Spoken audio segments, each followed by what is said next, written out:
16 seconds for a brand new saw. Bravo! And bravo, Nick. There's a bit more tension in the blade. Yeah. It's not cutting straight.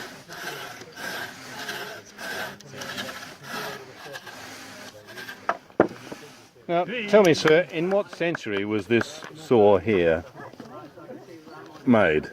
21st century. In the and were you the maker of it, sir? No. Well, partly. He was. Partly. Partly. Mostly. And Rory. And Rory. Rory made this bit here. Yep. And how long? The most important bit. How long did it take to make, Nick? It took, I think, about 2.5 hours. 2.5 hours. Yeah. And this is the finished item. Right. Well, we better do another time trial. It's not been started. You need a persuader, I think, for that.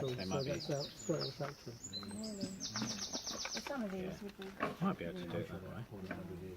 But you need to be careful with the blade there. When hand on Yeah, you're right enough. If you put the blade on one side and then the other, you could just fold it up with the blade on, couldn't you? Yeah. You could. And then if you wrap something round, most of your blade would be pretty well protected. That's a good idea, isn't it? I think we'll going to persuade those out, because I need to get those back.